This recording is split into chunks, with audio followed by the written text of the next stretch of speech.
And we're on. Look at that, we're online. What's going on, everybody? It's your buddy, it's your pal Spaz Phoenix, the YWC Reality Check, here with the usual suspects, we should say. Kristen's here. Hi, guys. Guapo's here. Hola, mis amigos. Senor Guapo here once again for another wonderful, fantastic tackle. And Guapo, there's something on your shoulder. I don't recognize it. What is this, guys? Hey, Suave. It's the Suave one. Suave. What's that? Sporting the short haircut, which is amazingly soft. Okay. Don't talk about the short haircuts. I'm just saying. No, I'm just saying. Suave's hair, if you pet it, it's like a puppy. There's a couple of jokes to be made. Not even doing I'm just leaving it alone. Not going there. I'm just leaving it alone. Guys, you see the title, you know the drill. I've been advertising it since Monday. We are here to talk about the first ever in this era SmackDown specific pay-per-view coming up this Sunday. WWE SmackDown presents Backlash. Before we get into the pay-per-view, can we just talk about how SmackDown is kicking Raw's ass? Well, yeah. We Like, consider that was going to happen. There's only one good segment a week now, so yeah. Yep. Yeah, I didn't even watch Raw this last week. You didn't miss shit. Can I tell you what you missed? Kevin Owens becoming the Universal Champion. Oh, That was last week. God, but I thought you meant like this past. Oh, okay. What I missed this week? This past week, you missed a Bo Dallas squash match. Oh, okay. You believed. A Braun Strowman squash match. Okay. A Nia Jax squash match. Okay. Wash. You missed both flavors of We Don't Give a Shit. On one side, we're continuing Titus O'Neil versus Darren Young. Okay. And on the other side, we're continuing Cesaro versus Sheamus for reasons. Because they have a best of 7 match. Yes, but nobody cared the first time. Yeah, but nobody cares. Yeah. Well, see, here's the thing, though. Darren Young and Titus O'Neil seemingly are having a best of 7 as well, just nobody told them. Nobody told them. They're The having a best of Bob until we Backlund figure lost out that something else for you guys to do. New Day are doing stupider than usual comedy with the club. Hey. Bailey beat the women's champion, And but yet, Sasha Banks has a title match coming up at Clash. well, she, you know, if you I follow think they're making WWE it logic, she gets a rematch. No, but I just love the fact that we had Bailey beat the champion clean, and then immediately announced that somebody else is getting a title shot. Like, the continuity there is just fucking garbage. Well, Sasha does get her rematch no matter what. Yeah. So Of course. I'm not debating that. I'm just saying the announcement wasn't put in a very good spot, shall we say? Yeah, Kevin Owens as the champion is what's Cool. up, pretty much, and that's fine. And it's the same as a while ago. Scorpion Death Drop says hello to Scorpion Death Drop. Hi. Baz, I'm telling you this right now. Kevin Owens being a champion is the biggest fuck you to Jim Cornette in the world. Oh, Jim Cornette's not happy at all. But You'll get over it. But I mean, look at the Fatal 4-Way last week. Roman Reigns, Seth Rollins, Kevin Owens, Big Cass. It's basically Triple H hosting an NXT orgy. Yeah, pretty much. And I'm kind of okay with that, considering their number one choice is injured, which sucks. And there's a waiting feud when Finn Balor comes back with Kevin Owens. That's going to be awesome. The one that's being kicked under the rug is Sami Zayn, but it is what it is. Anyway, that's what you're missing on Raw. SmackDown has 2 brand new titles to establish this Sunday. Can we talk about the titles? Have we talked about them The belt since they debuted? Yeah, the belts themselves. Didn't we talk about the belts themselves? And how boring they are.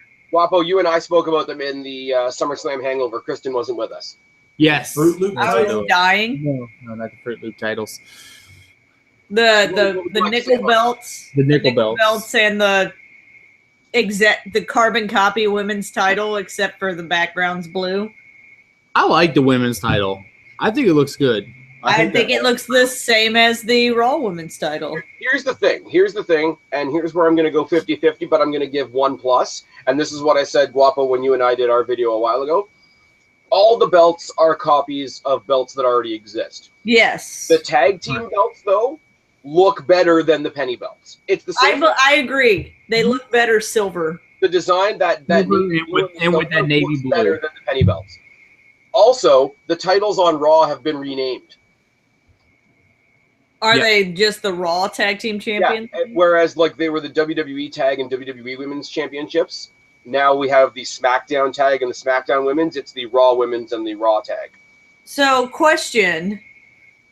Does that mean that the WWE title is going to be renamed like the SmackDown title, or is it still the WWE? No, I think they're going to stay with that because the only, like, if you were going to rename every title, you would have to rename the Intercontinental Championship like the SmackDown mid-card title, which would be really lame. That would be really lame. I'm sort of, okay, the belt still looks like crap, but I'm starting to warm up to the Universal title a little bit. I never hated the Universal title. I think it was just kind of... It looks like a purse. I think it looks lazy, is what I think. Right. I think they're like, we're just going to take the WWE title and put it on a red leather belt. As opposed to a black. Again, that's another reason why I go with the tag belts as looking great. Because the tag belts, let's be real, there's 4 belts that are identical. The 2 women's and the 2 men's titles are identical belts. So there's 4 W belts. The tag titles, I mean, okay, US and Intercontinental kind of go on their own category now because they are still what they originally were. The tag belts, though, and I've always said this about the penny belts because people hated the penny belts, the tag belts make the most sense of any title in the WWE because what is it? It's a team of 2 people fighting, and there's 2 warrior heads on the plate. I think that title makes the most sense, and I think it was the only title that, while getting copied, got upgraded as far as visual appeal. I just, I understand both sides. I understand the appeal of we're going to make this all, excuse the pun, universal. We're going to make these all the same. One, because it's cheaper. We already have the molds for all of these, so it's going to be easy to make these belts. And then later, it's going to be easier to make kids' versions of these belts that they could sell later. And they just give them different color palettes. Yeah, exactly. And just I don't like the fact that colors. Like, if it was 4 different designs, I wouldn't mind it. It's just the fact that basically they're wearing big platinum WWE billboards. Yeah. But, it seems a little lazy, but at the same time, it does make it a little, like I said, universal. It kind of, they're all marked with the WWE brand at some point, like. Makes me wonder what the Cruiserweight title is going to look like. It's going to look the same, except shorter. If it's purple, I swear to God. Dude, but wasn't it you that sent us that? Wasn't it you that sent us that picture of, look, guys, they announced the new WWE belts, and they were literally like the same belt, but like different colors. Oh my God. Yeah. Here's the funny thing, though. What is the one thing that's going to be exclusive to Raw? The Cruiserweight title? Not according to rumors anymore. Huh? Are they going to share the... I always thought that Raw was already... Because it's stupid to have the Cruiserweight title only on Raw when you have one of the people who could be one of the best Cruiserweight champions, Kalisto, on SmackDown. Vince McMahon wants to maintain the 2 shows having an equal number of titles. So SmackDown is going to have its own Cruiserweight division. I'd rather them rename it the light heavyweight.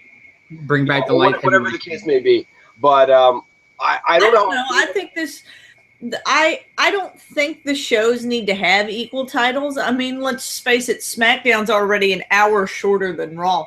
Unless their plan Not is... unless you count Talking Smack. They could take up that other hour. They could, but unless there are plans, which they're, depending on how popular SmackDown is in the ratings, I haven't looked at their most recent ratings. Don't say it.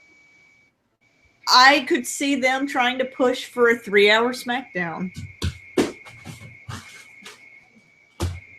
I'm not saying it'd be a good idea. I'm just saying I could totally. I think the hey Cheney's face palming in the chat already. Glad to be of service, buddy. I don't know. I will say Did either one of you watch the Cruiserweight Classic tonight? Negative I didn't. Insider. I did not get to see it tonight. TJ Perkins is my guy in the tournament now. TJ Perkins, formerly Manic in TNA. Who did he beat? He beat Rich Swann tonight. Rick Swan? In a pretty fucking kick. No, match was brutal. All the matches in the quarterfinal, the stories have all been somebody got injured in the match, so somebody else won. So that's a little awkward. I will say that if TJ Perkins wins the Cruiserweight Championship, I will be on cloud nine. Because it's him, Ibushi, Zack Sabre Jr., and Grand Metalik are the final four in the 2-hour finale next week. Okay. It's going to be both semifinals and the final. And apparently I missed part of the announcement because we had a power outage while NXT was on, but apparently Gargano and Ciampa are having a tag team match against a couple of the other guys that have already been eliminated, just as sort of an exhibition match to fill out the show. So it looks like it's going to be an interesting finale next week. Okay. I know Ibushi and Zack Sabre are like indie darlings and like have fan base up the ass. Is it Zack Sabre and Ibushi in a semifinal, or are they? That's what I'm saying. I'm thinking it's going to be those two in the final. But because it's Kota Ibushi versus TJ Perkins and Grand Metalik versus Zack Sabre. Grand Metalik. All I know is Grand Metalik, I am really excited if he's getting a contract to come up to Raw or SmackDown. I think he's already signed. Is he? Okay, good. Because I popped for him for his first match, and every other match I've seen him in, he's fucking looked awesome. Guapo popped for the Luchador. Kristen, please take this moment to record my surprise. Yeah, that sounds about right. I don't know. If we're going to go that route, Lindsay. So biased, Guapo. Hey, he's great, okay? He's a fucking great wrestler in the ring, and that's it. I just need Gentleman Jack Gallagher. Yeah, Gentleman Jack Gallagher to also need the spot. Yeah, but he's like the third vaudevillain. Like, let's be real. The third vaudevillain? Yes. That's not off. That's not far off at all. It's just, except his tights are way too colorful. It's awkward. But I will say, if we're getting the Cruiserweight division for both shows, what's his name? TJ Perkins versus Kalisto is a match I want to see. Oh, that's spot for days. For days. It's going to take about 2 more minutes to go through a couple news things that I was going to do in a separate video, but I'll toss them out to you guys just because cool. We've only got 6 matches to talk about for the show. It's not like we're doing WrestleMania here. WrestleMania? Times in the past weeks, WWE has been massive dicks. I'm going to go through all 3, and then I will get comments from you guys. Okay. Number 1, Alberto Del Rio's released. WWE, no surprise. Yeah. Like I say, all 3, and then we're just going to make one giant statement. Sorry. Okay. WWE are dicks. Alberto Del Rio gets released. WWE immediately goes to Paige and says, break up with Alberto Del Rio or we're releasing you too. 2, the real reason behind the Dudleys retiring from WWE was WWE wanted to avoid a scandal because one of their students from the 3D Academy is in shit with the police for domestically abusing his girlfriend. Okay. 3, Cody Rhodes asks for his release because they're not using him for anything in the WWE. He goes to make a name for himself on the indies with all the amazing shit that he's doing. WWE follows him up with a lawsuit that's going to prevent him from using the name Cody Rhodes. I guess it's not his real name. So WWE are dicks this week, I gotta say. Yeah, they are. Well, the Cody Rhodes thing, he could easily bypass that by just getting his name legally changed to Cody Rhodes. Like Warrior did? Yeah, like Warrior did. If he wanted to be a dick back. Yeah. And Rhodes is let's be honest, the Rhodes name is a WWE because you had their father in it. Yeah, but he was Dusty Rhodes already before he came to WWE. I know. It was an NWA thing. But he kind of made his name. That's why people like CM Punk when they come into WWE if they want to use the name they've been using, they, make special concessions to be like, hey, this is my name. If I leave, I'm still going to use this name. I came up with this name beforehand. Or they do what the new guys have done, which is Kevin Steen became Kevin Owens. Yeah, but Kevin Steen was, I think, the last one they actually changed. Kevin Steen and Finn Balor were the last ones they changed. Everybody else has sort of come over. Only because Joe, Bobby Roode, Austin Aries, held. But the thing is, ROH and Pro Wrestling Guerrilla, all of them still held a lot of stuff in the Kevin Steen or Prince Devitt name, or like for Balor, it was New Japan that held a lot of stock in the Prince Devitt name. So instead of paying, they changed his name. Yeah. Yeah, but like WWE likes to be able to brand their guys, right? WWE is not going to give the name Cody Rhodes to somebody else because they'd get lynched in social media. Mm-hmm. It's not like back in the day where they had fake Diesel and fake Razor. Like, they're not going to do anything. And they're not going to sell merch with the Cody Rhodes name on it because then they'd have to pay him royalties. So they're holding on to it just to make sure he doesn't make money anywhere else. Like, there's no other benefit to it for them. So I think they're hoping he'll come back and, if not wrestle, do like what Edge does or what Lita does or whatever. And like, speaking of which, newest trainer was just announced to the Performance Center on as a full-time trainer contract. Scotty Too Hottie. I'm okay with that. The last coach they added was Shawn Michaels. Well, yeah. That's a thing.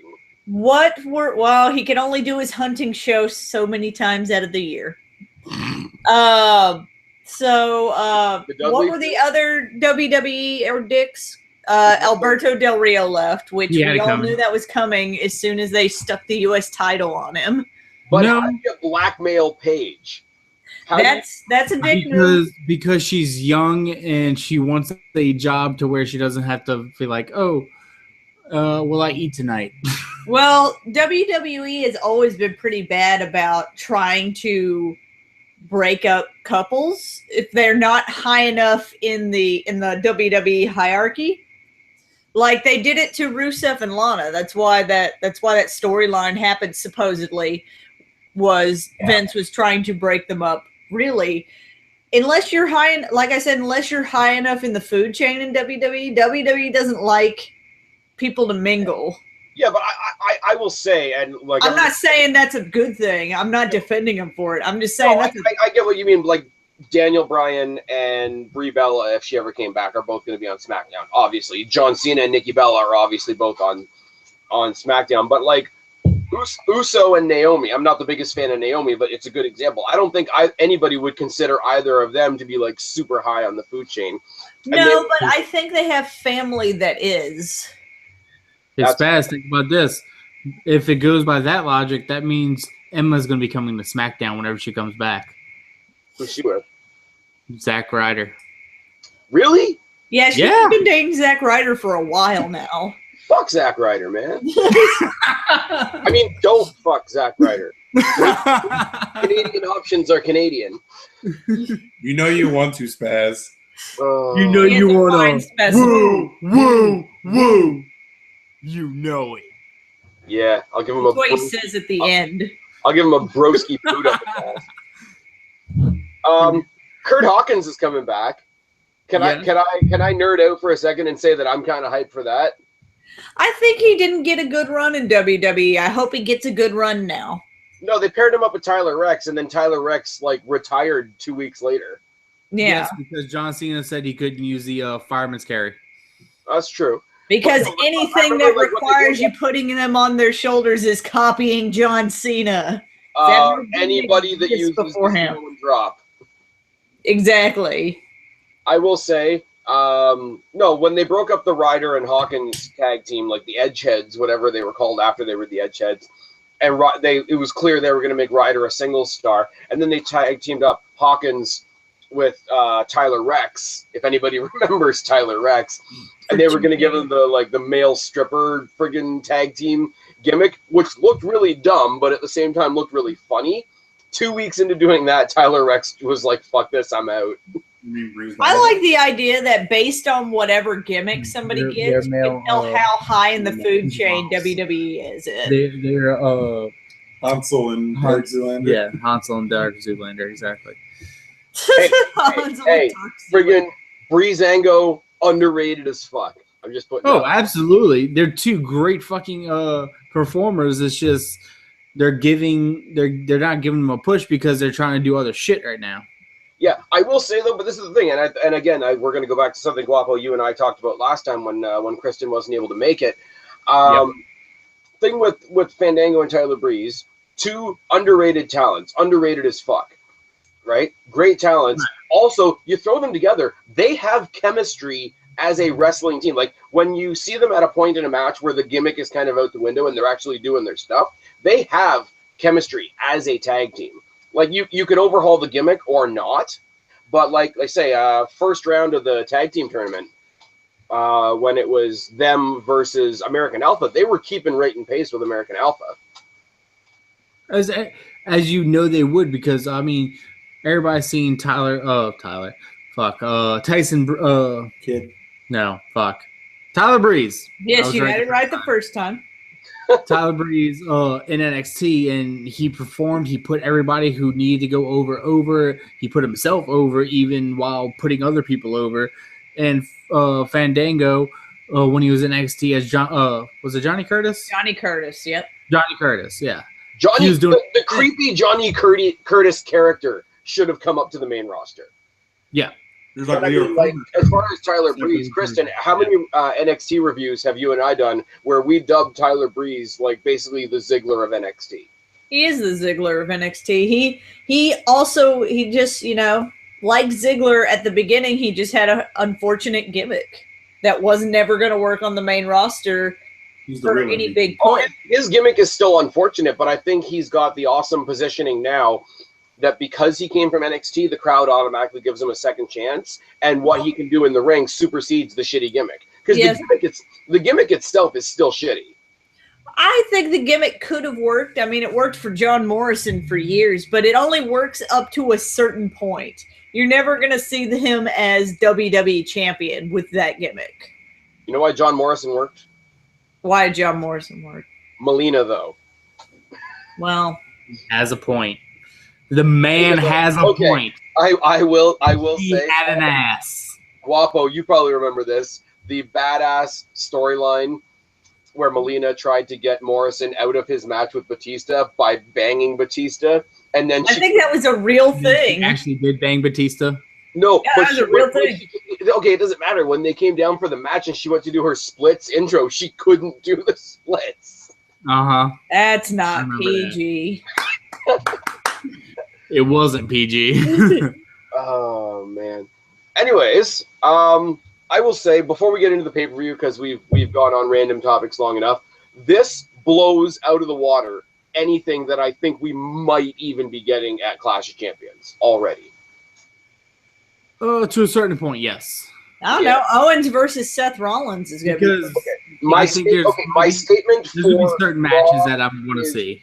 My statement for Raw is basically everything but whatever Kevin Owens is. Oh, okay, gotcha. The Rusev-Roman feud has been officially abandoned. Apparently, Roman is going into a feud with Jericho for reasons. Sure, why not?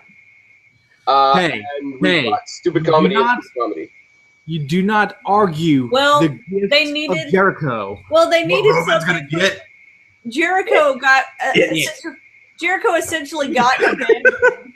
Jericho essentially got abandoned whenever they decided, oh crap, we need a champion. Let's go with Kevin Owens, and so they had to abandon. Don't talk to my best friend like that. I'm not. What? Oh yeah. I got his back. So that they had to end Jericho. No, they're still a thing. Jericho's like fanboying over Kevin Owens now. Dude, this apparently is probably the best Jericho. The best thing was Jericho on Twitter saying, "Congratulations to my best friend Kevin Owens. We're gonna make a hell of a world champ." That's funny. I'm the tag team champ. No, I'm the tag team champion. But yeah, By the way, they Kristen, needed something for Jericho to do. By the way, Kristen, I'm already letting you know this. For Christmas, I will be getting you the gift of Jericho. Okay. That's awkward. Doesn't he have Well, a I wife? am the biggest Jerichoholic, so. You're the smallest person in this conversation, so it's technically not possible for you to be the biggest. I'm a way bigger Jericho mark than either of you. That just went right.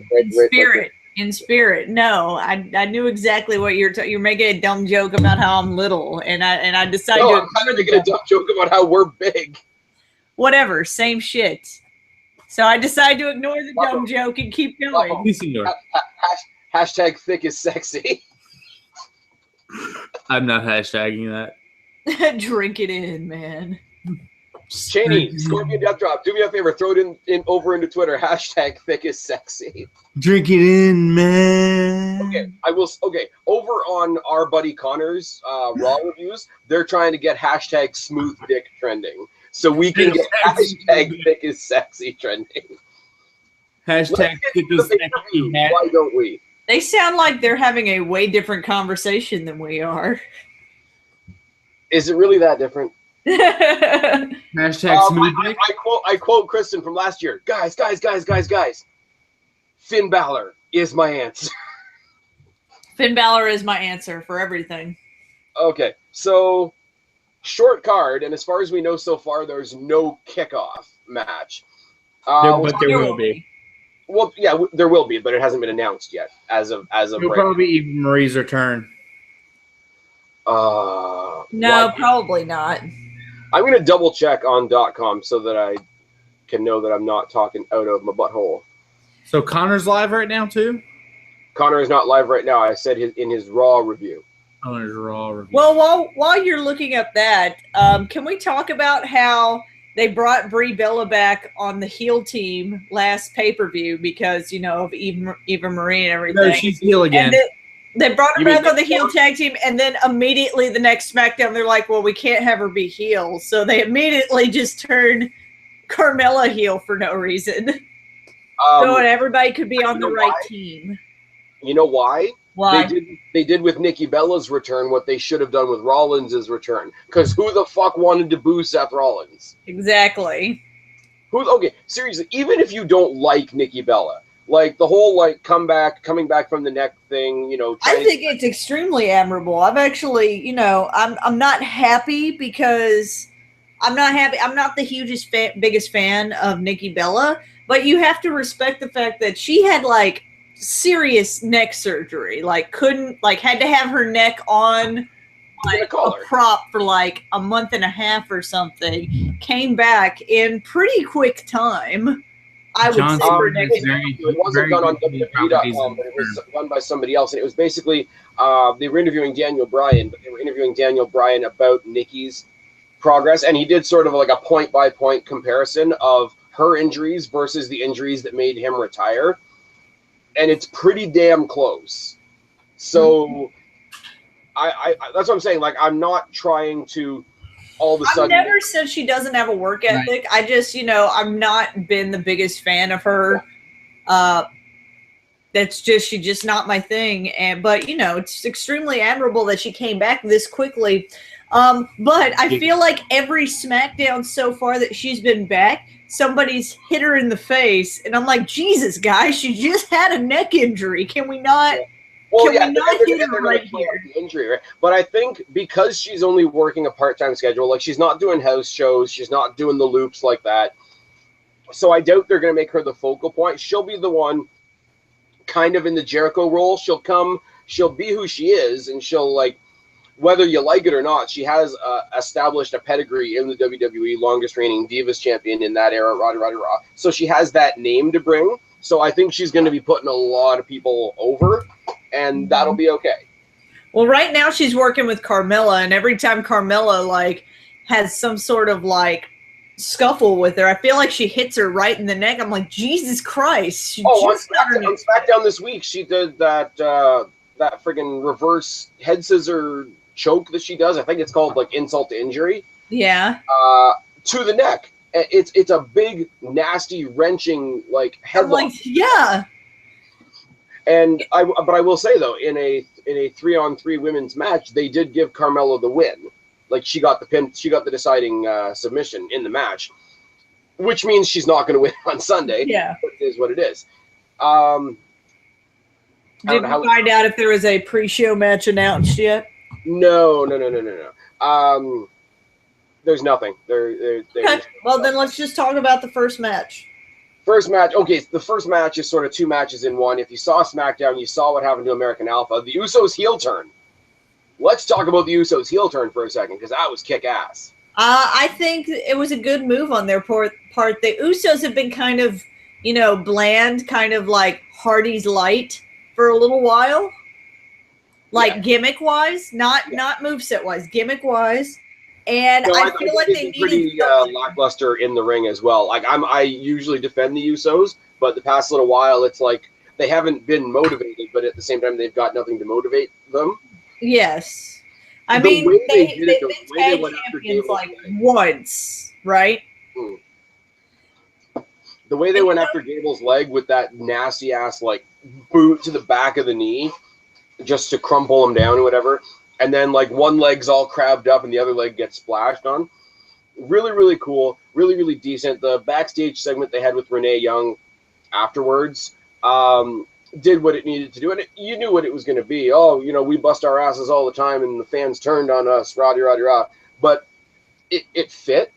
Like, it's a cut-and-paste WWE heel turn excuse, but it worked. I don't like the backstage desk thing that Renee Young has.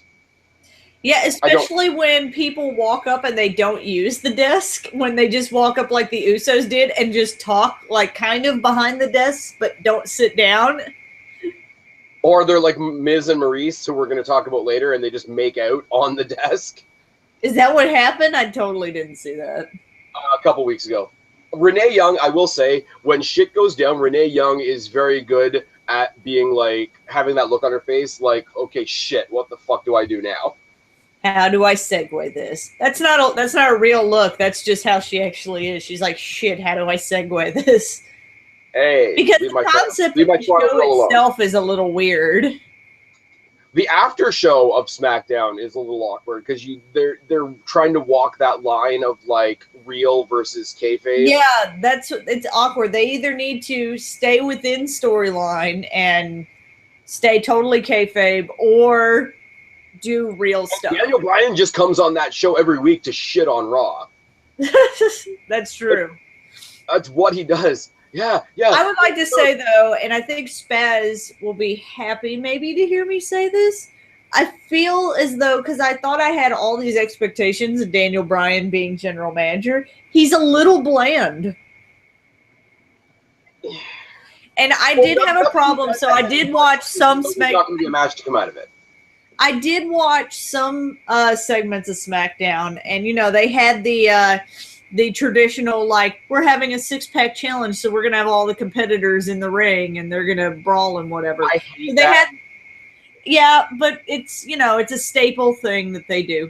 And Alexa Bliss comes up and essentially for no reason insults Daniel Bryan. Something about Daniel Bryan being a Bella Trophy husband, and he just laughs. And I'm like, dude, to an extent, you're her boss. Like, you're going to let her talk to you? Like, had that been Stephanie McMahon, that joke would have never happened. Because she's also a heel. Yes, she's also a heel. But at the same time, I feel like, you have, with Mick Foley and Stephanie, you have that kind of, that balance of nobody's going to talk shit to her. And then you have the lovable Mick Foley that everybody loves. Whereas Shane McMahon and Daniel Bryan are playing essentially the same good guy character.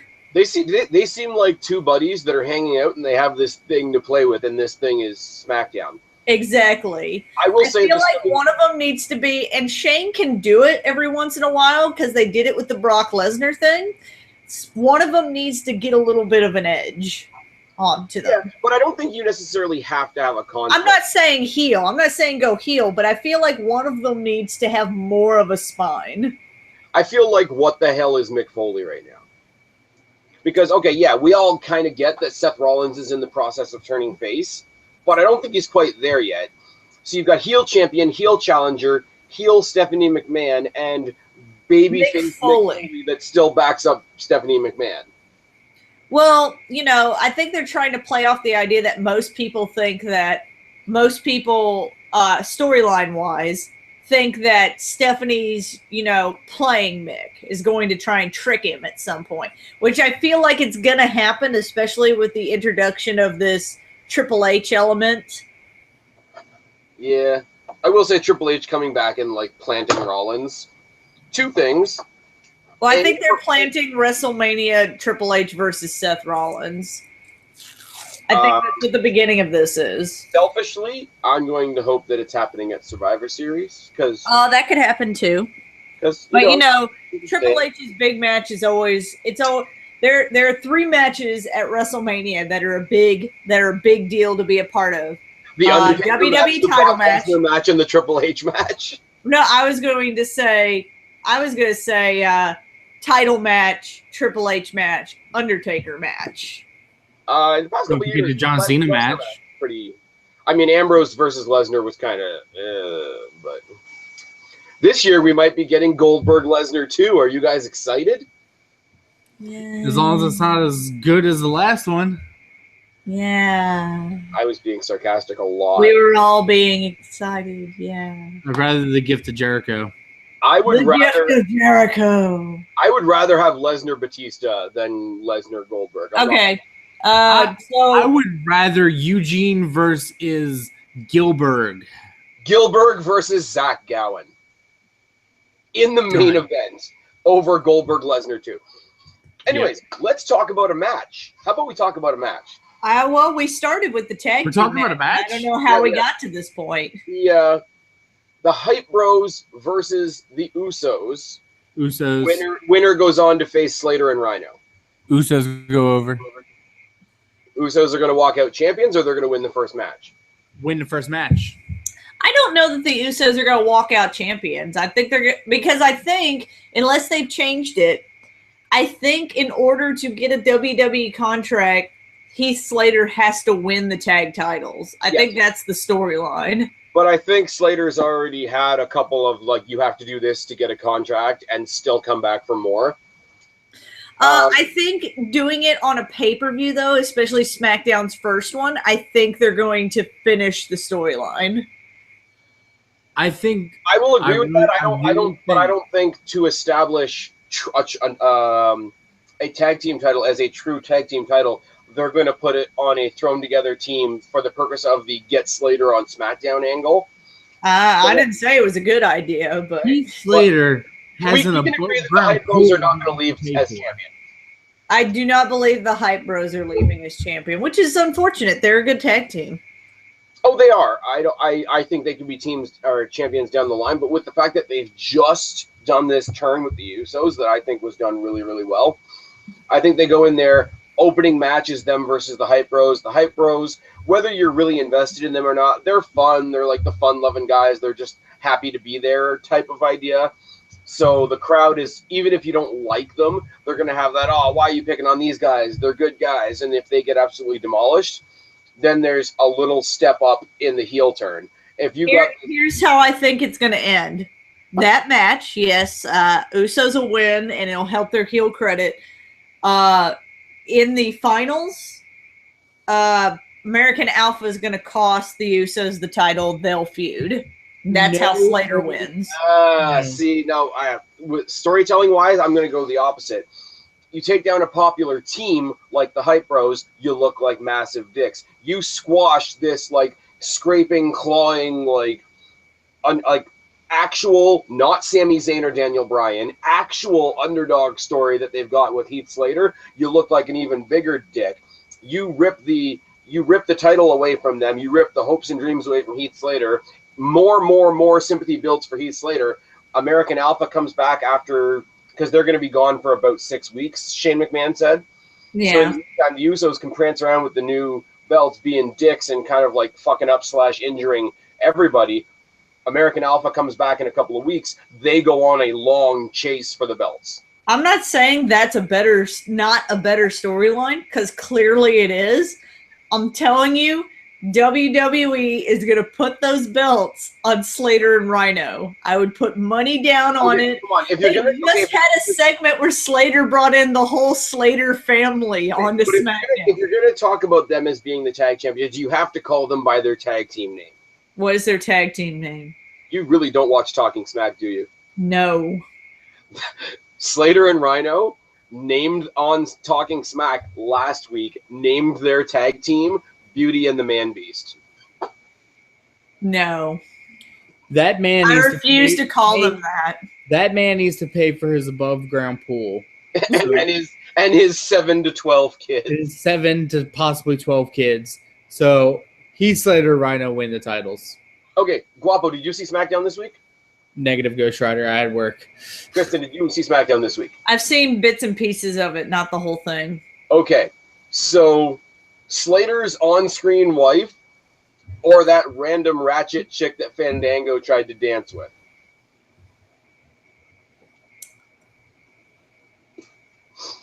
That deserved that amount of stunned silence. Moving on.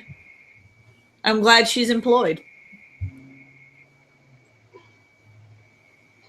Yeah. Apparently, the entire Slater family and that woman that was dancing with Fandango until she yelled at him that her hips don't lie.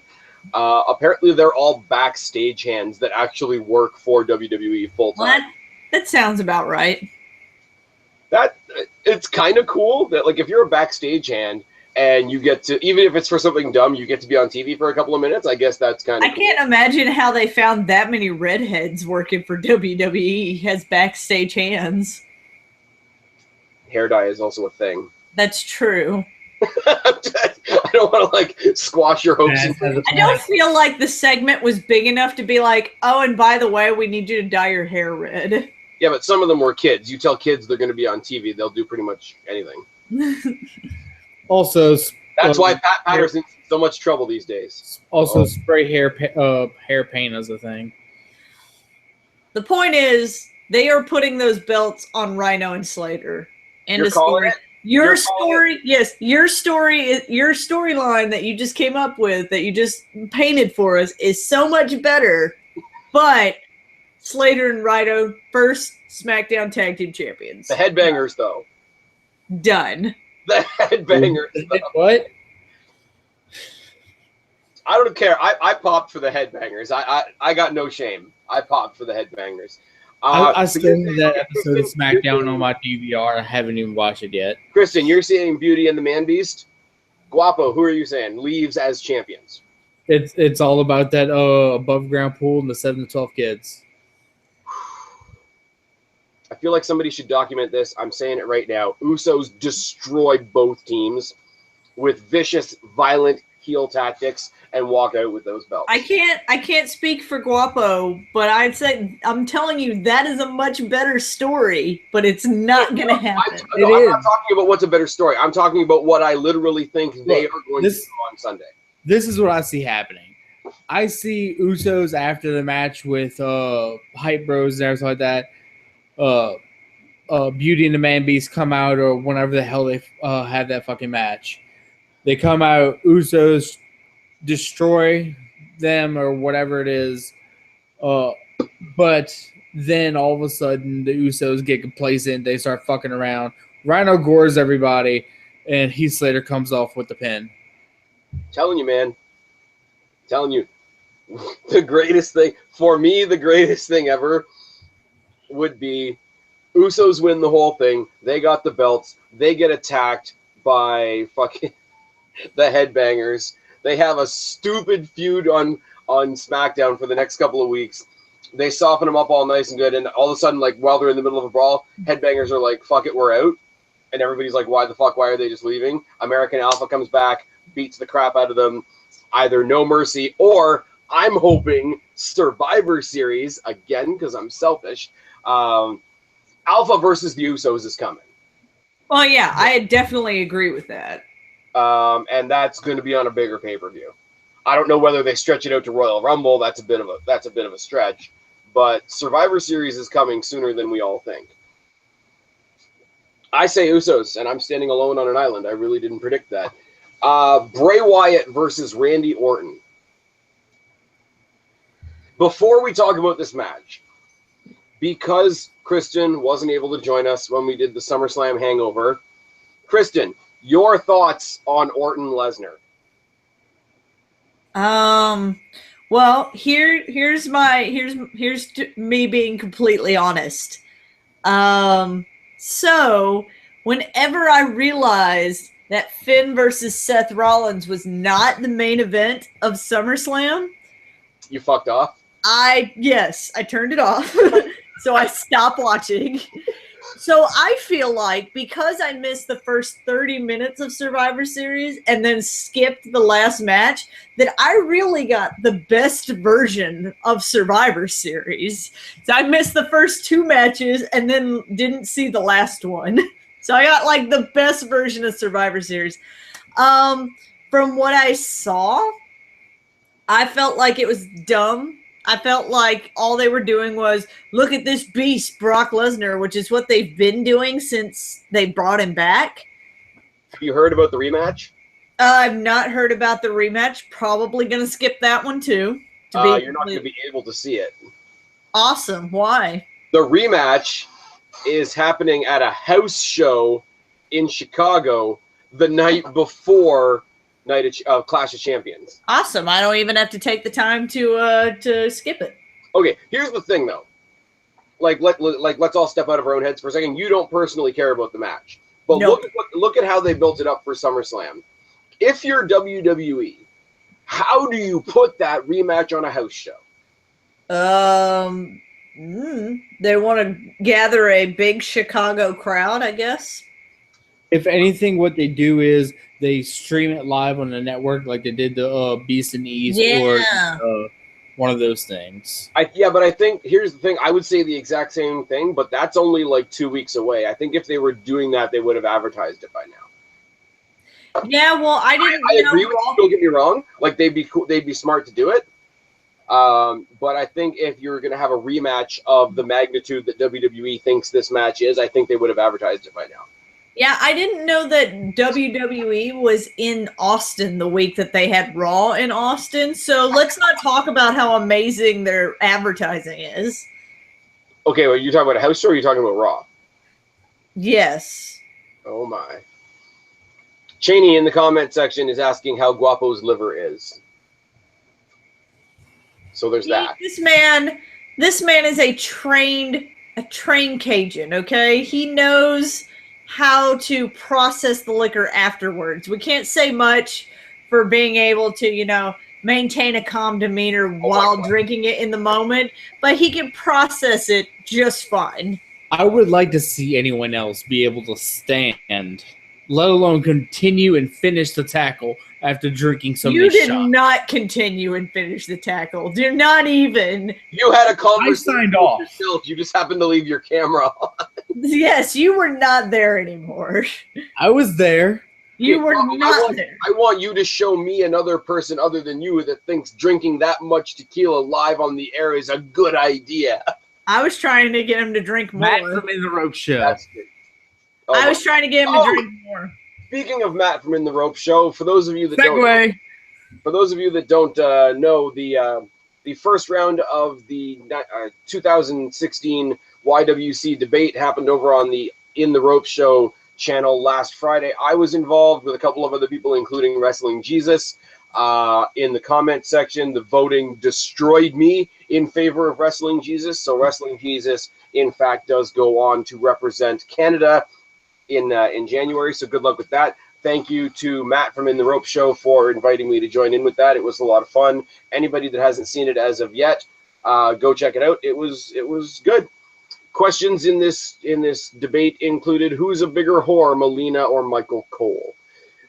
Michael Cole, obviously. That was my answer. I never watched it.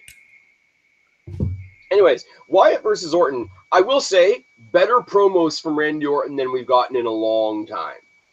I agree. I think it's a good. I think they've had good promos. I feel like. I mean, you don't want to bring Orton back from injury and then have him lose at 2 pay-per-views. But, you know, as we've said at every other last pay-per-view, Wyatt needs a win.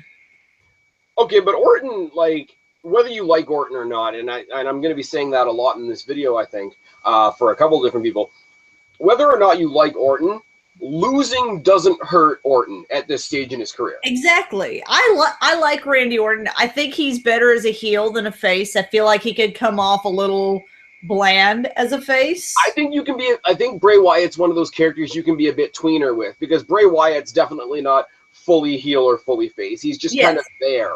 He exists in his own, like, third category. So I don't think you have to be completely babyface to face him, because Randy Orton has how can I say this? Because you've got Bray Wyatt cutting the mythical, sort of metaphorical, deep, dark party yourself type promos, I think we're getting the same thing from Randy Orton, which isn't entirely babyface. Now, as a whole, yes, he came back as a face. He came back, he fought Brock Lesnar, yes. Roddy Raw. In this particular feud, because it basically sprung up out of nowhere, other than Bray Wyatt doing what he does and being like, I want to feud with you now. I don't think he's entirely babyface here. And he's, with Randy Orton, typically the promos are very bland and a little bit repetitive. But when Randy Orton, you saw it back in the day when he fought Cactus Jack or Mankind, Mick Foley, whatever the case may be, when he's dealing with somebody that's got that darkness to them and he can tap into that himself as well, I think that's when you get the best Randy Orton. I believe that's true. Hello to Joshua H in the comment section. Hey, how's it going? So like I always say, I feel like Wyatt needs a win. They're trying to, and I've said this since this gimmick kind of took off. They're trying to make him into the Undertaker, like he's got the mythos around him.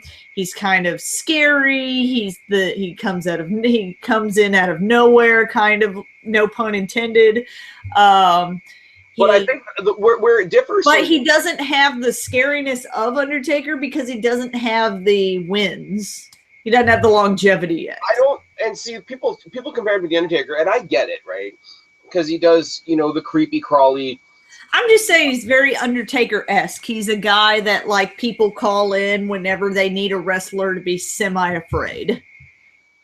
Right, but I don't think he's trying to be, like, no offense to Finn Balor, but I don't think he's trying to be sort of a demonic, like, more than human character. I think his scariness comes from his manipulation, right? His scariness comes from his ability to control the situation. It's very cult leader-esque. And the kind of fans that he has and the way that they fully feed into that sort of cultish sheep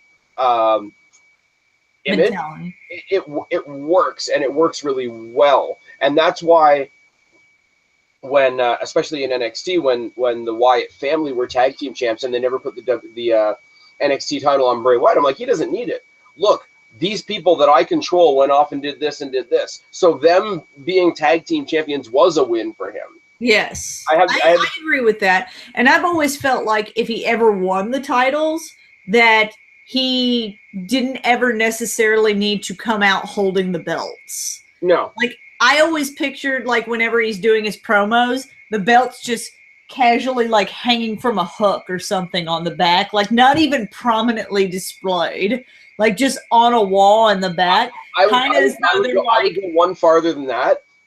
If Bray Wyatt ever became, say, the world champion on SmackDown, I would want him to come out the next night on Raw and basically chuck the belt out of the ring. Sacrilege, normally. Yeah.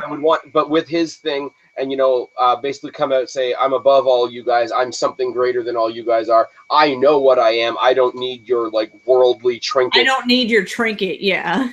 I fully think, like, that's the one, because typically I would say 100%, and I would stick to it. You don't disrespect the belt. That's why when Austin, like, even Austin, who was fucking great, when he would come to the ring, like, with his, like, little Austin march, but he'd be, like, dragging the belt behind him, I'm like, a little bit, because there's some symbolism there, right? I know he's trying to be the badass, like, he doesn't give a shit. Whatever. In fact, if he ever wins the title,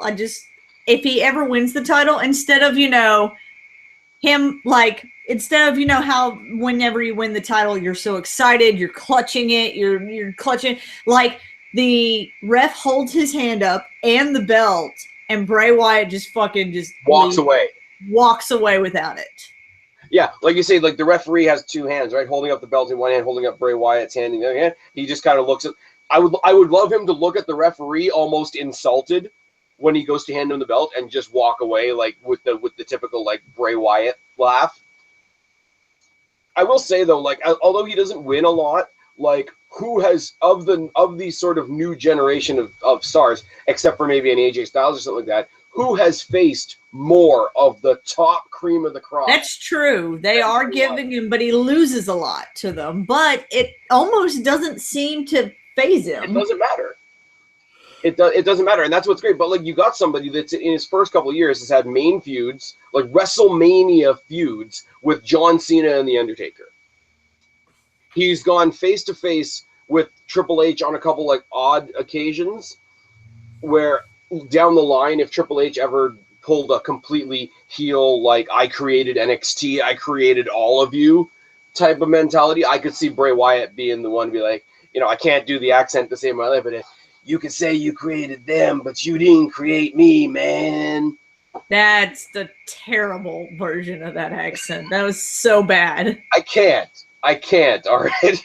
He was like a stoned out hippie in that version. You gotta come down. You gotta come that down basis here. alone, can you see them building that up to Bray Wyatt versus Triple H at WrestleMania? That would be such an amazing, because Triple H is so intrinsically tied to NXT. The story behind that, like you don't even have to write a story because the fans already know what it is. That's one of those stories that you don't even have to write. You know what I mean? Oh no, definitely. And for this match, I really think Bray Wyatt needs the win, only for the pure fact that it gains nothing for Randy to win it.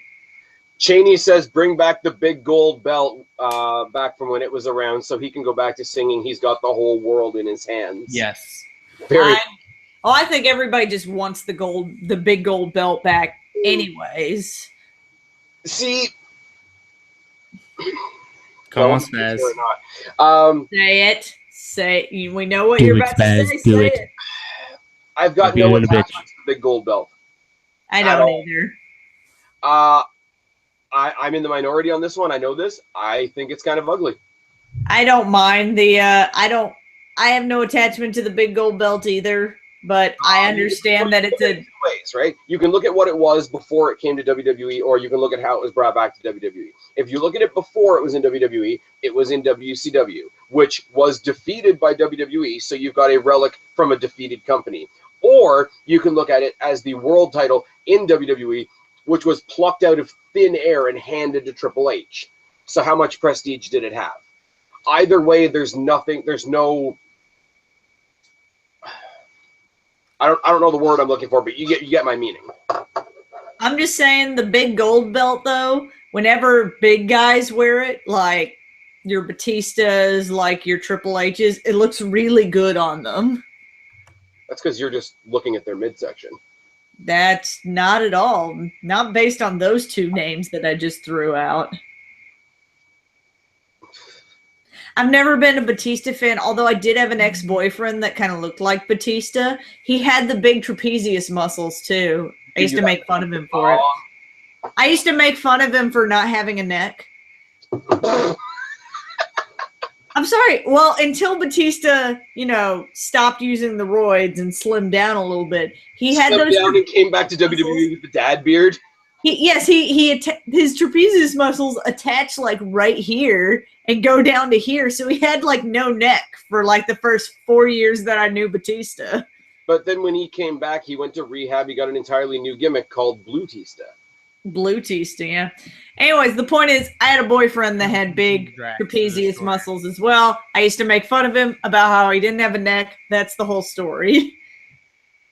Hashtag Black Cat Bomb.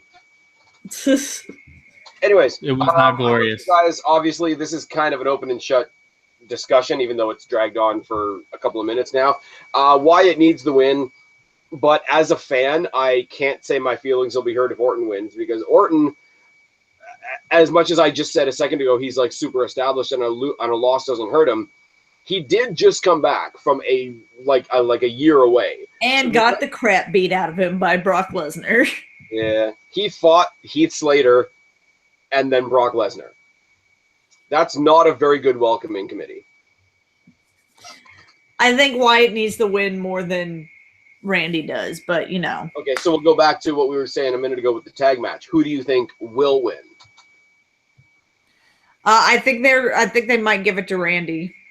Guapo? Bray Wyatt. I'm going with Wyatt as well. I think with the vibe of SmackDown or the vibe they're at least trying to create, I think this is the new vibe of SmackDown is sort of the catalyst for things like Bray Wyatt getting his long-awaited victory to happen. So I think Wyatt should win, although I won't be sad if it goes the other way. But I think Wyatt will win. Women's I hope so. six-pack. Sorry, what were you gonna say? I was gonna say I hope you guys are right. Women's six-pack. Cheney says if he ever converted to Judaism, would we refer to him as Jew-tista? Maybe. Yeah. I would not say that. We lose too much money.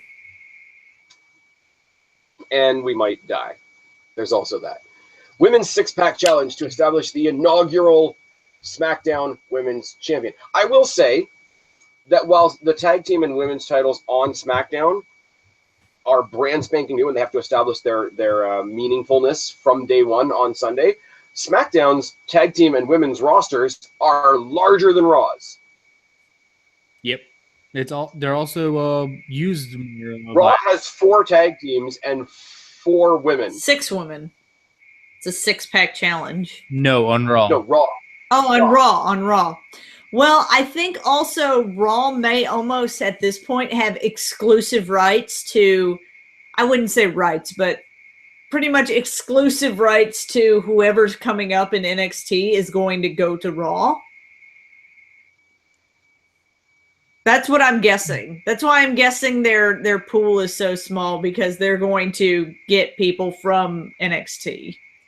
That's my guess. Well, basically, Raw has 5 people, but when you remember that 2 of those 5 people are Alicia Fox and Nia Jax. There's 6. What? There's 6 women on Raw.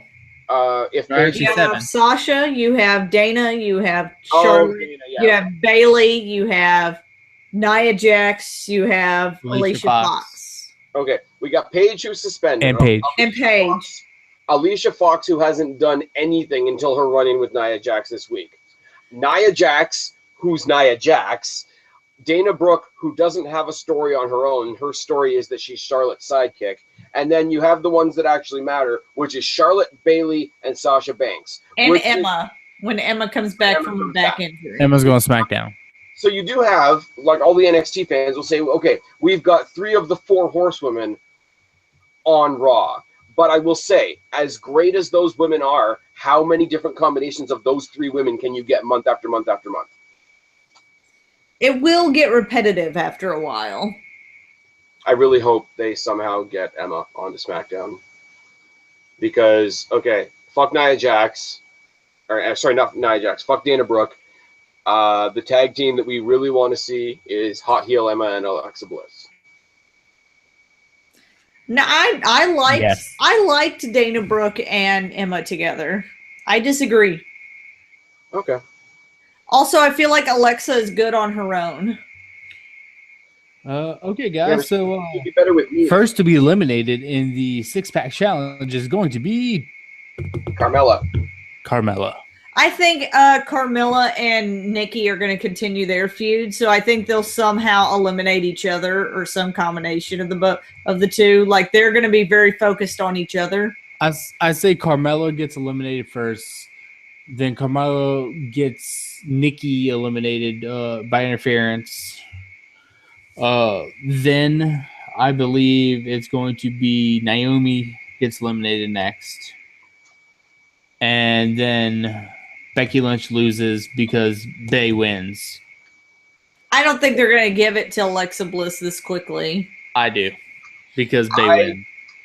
I have a question to ask you guys, and obviously you can tell me if I'm being a dick. And no, it's not even about Naomi, right? I got to show some love for my fellow Canadian and all that shit. But do you agree? I completely forgot about Natalya. I'm sorry. Do you agree that Natalya, when she's working with all these girls from NXT, kind of has the vibe of like that mom that tries to be cool when her kids' friends are around? In a certain sense, yes, but in a certain sense, no, because Natalya has been in the business. She knows what she's doing, and oh no, I just mean as a character. I think Natalya's biggest problem is her promos and her her character in general. Obviously, we all know Natalya can wrestle the pants off a lot of people in WWE. Her face looks like it's in pain when she talks. She needs help on the mic. I think, and maybe it's me being optimistic, I think they're finally going to give it to Becky Lynch. So do I. I think she deserves a title shot. I think she deserves having the title. She didn't get her shot in NXT because she was outshined by Sasha and Charlotte and all of them. And then she was completely left out when they did the Divas Revolution and brought them all up together and all that shit. She totally got left out of the equation. And then Bayley got her shot at the NXT women's title. And, Sasha's gotten her very short title reign. I don't know why they took it off her if they were only going to have her. I guess her back injury wasn't as bad as they thought it was. But I believe they are going to give it to Becky. I feel like because right now Raw has a heel women's champion, and I know that probably has nothing to do with SmackDown. I'm trying to find any logical excuse as to why I feel like Becky Lynch is going to win, other than Becky Lynch deserves to have a title for once. Becky Lynch is the only one on SmackDown that was part of that initial revolution movement. So, and she's okay. I will say she's got the coolest entrance, I think, of any of the divas, the women, other than Eva Marie. But that's only because Eva Marie's is ridiculous. It's ridiculous, but it fits her character very well. No. It's ridiculous in the way that it needs to be, but it is ridiculous. I love the fact that when she got suspended, how they announced essentially her suspension at the last pay-per-view, when they're like, she's super stressed out because of all you people, so she's going on vacation. I fucking love that. In the British Isles or whatever the hell they said. Here's the thing, after this six-pack, the ones, not going to surprise anybody, the ones that are going to kind of fade out a little bit are going to be Natty and Naomi. That's the way it's going to go. Because the way I see it going forward, you've got two feuds in the SmackDown Women's Division, really. You've got Nikki and Carmella, which is a little... the fact that she goes around constantly referring to referring to Carmella as bootleg Nikki Bella does make me smile. Carmella needs to stop doing her wannabe Enzo and Cass entrance. Because it doesn't work. I liked her wannabe Enzo and Cass entrance. I disagree. Okay. But I've missed them on one side. You've got Nikki and Carmella on one side, and you've got Alexa Bliss and Becky Lynch, which is the feud that I was waiting for, on the other side. Either one of those feuds you could drop the belt in the middle of and have the other feud be a number one contendership feud. So whichever way that goes, either Nikki gets it, puts some prestige on it, and Carmella tries for it, or give it to Alexa Bliss so that Becky Lynch can chase her. Either story I'm completely okay with. I'd be all right with that. I just don't think they're going to give it to Alexa this quickly. I don't think she's had enough time on SmackDown for us to get to know her. But, they've done it with Short. I've had enough time to get to know her. I didn't think Finn Balor... I didn't think Finn Balor would be champion this quickly, and they did it to him, so you never know. I feel like Becky deserves this win. She deserves the title. Of course she does. In the realm of who I really want to win / who I'd be okay with winning, cut the match down the middle, Becky, Nikki, or Alexa. If Carmella, Naomi, or Natty win, it's a for me. The only one I don't agree with you with is I'd be okay if Natty won though. I'd be okay with Natty if Natty won. This is the thing. I don't think she'll be bad as a champion. I really don't. I don't have anything extremely bad to say about her, but I don't have anything extremely good to say about her anyway. So I don't care, which is almost worse than me hating her. And you don't want to attach apathy to a brand newly established title. Like, I think that's a really dangerous thing for them to do. Anyway. So you're saying you want either Nikki, Alexa, or Becky to win? I want Guapo? Becky to win. I want Becky to win, and I think she will. Runner-up choices would be Alexa or Nikki Bella. Guapo.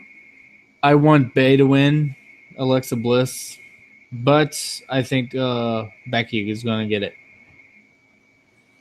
I want Becky to win. I feel like she deserves it, but I don't dislike the idea of her chasing it to a bigger pay-per-view either. Okay. Not Naomi. Can we talk for a second about Naomi's entrance? We just did. I don't hate it as much as you guys do. I think it fits her character. I think it fits her personality. I don't like the aesthetic at all, but I think it fits. It's rough. It's a natural progression, a natural crazy progression of what her attire was anyways. It's just more of it. It's rough. Cheney in the comment section says, imagine Natalya and ODB talking to each other. No. Just no. Remember, ODB was one of the TNA Women's Tag Team Champions, along with her husband, Eric Young. Is she really married to Eric Young? I don't know if it's real. I'm just saying, like, what happened to Eric Young, by the way? The point. Her on-screen husband and her were the Knockout Tag Team Champions. Yes, and then that title went away. Can we just get, like, Angelina Love, Velvet Sky, and Gail Kim into NXT and call it a day? Gail Kim will never come back to WWE. Gail Kim versus Asuka, though. It would be awesome. Gail Kim will never come back to WWE. And WWE will never have her back. You remember her last match? She walked out of the match on a live pay-per-view. Is that what happened? That's what happened. Wasn't it like a battle royal? They had a women over the top rope challenge, and they told Gail Kim, "We want you to be in there for like a few seconds, and then you'll get eliminated." And she was so pissed off by that idea of it because she had just returned, like not that long. But she eliminated herself. She got into the ring, the match started, and she just climbed over the top rope and walked out on a live pay-per-view. That's a battle royal. Who cares? I mean, it wasn't that big of a statement because of the fact that it was a battle royal, but that is I don't think she would have walked out of a one-on-one match. No, that would have made a way bigger impact. But she did still walk out of a pay-per-view. Remember like the brief period of time when like all the ROH fans were jerking off because WWE was giving us Daniel Bryan versus CM Punk? Yes. Can you imagine if CM Punk just stopped in the middle of the match and walked out? That would have been awesome. Awesomely frustrating, I guess. It would have made me very upset had that happened. It would have been awesome because in one way, like the fans would have been like, fuck yeah, Punk. But at the same time, I think we were still buying pay-per-views at the time. And I think a lot of people would have been pissed. It would have been remember when Jeff Hardy was like high when he was fighting Sting? Really? And like, yes, I'm bringing up that's the level of mad I would have been. I probably would have never watched CM Punk again. Speaking of the Punk, this Saturday, UFC 204. Is that happening? Is it this Saturday? Versus, are we sure? I can't remember his name. Yes, it's happening this Saturday. Are we sure? Well, they did Yes. just post on YouTube the first episode. I think it was a little while ago. The first There's like episode. 3 episodes up now. Is there 3 episodes up now? I saw the first episode. Oh, There's the an documentary? of his UFC training. Road to UFC 203. Translation: this is how we turned him from a wrestler into a UFC guy. Yeah, pretty much. Because they don't even mention the fact that, like, because I watched the first episode and AJ Lee's in it. And I saw a little bit of the preview for that. AJ Lee looks even better now than she did before. Well, she's in it, and they don't mention that they mention she was a wrestler, but they're kind of like she doesn't understand like UFC. It's happening. All I saw was the clip of her being like, "All right, you can do this, but tell them they can't punch your face, honey." Yeah, pretty much. That's like, it's cute and whatever, but it's also a little cringe. You should watch the whole thing. They're like an adorable, cute married couple. Oh, I don't doubt that they are, because they are adorable. They're both geeks. Because like they're that married couple where like he's the dick, he's the asshole, and she's the one that's like all cute, and like she's like, well, you know, but I'm just worried about you getting hurt, and she'll just be talking, and he just walks over and kisses her, and then is like, now I know how to get you to shut the fuck up or something like that. I did that. But he can't be that much of a dick because he's also a geek.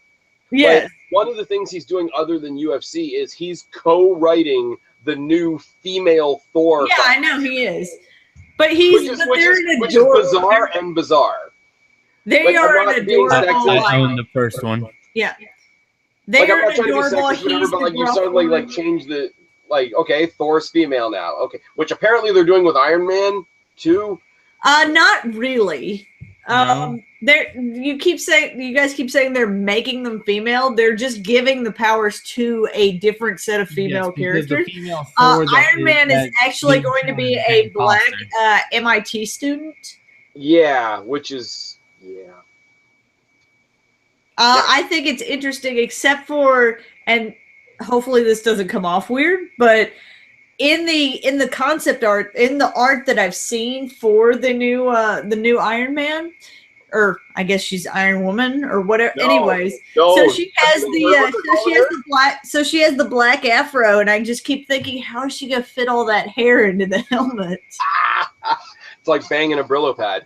Anyways, no. Do you know? Have you seen the thing? Do you know what they're calling her? What are they calling her? It's so cute and pretty. They're calling her Ironheart. Oh, that's not cool.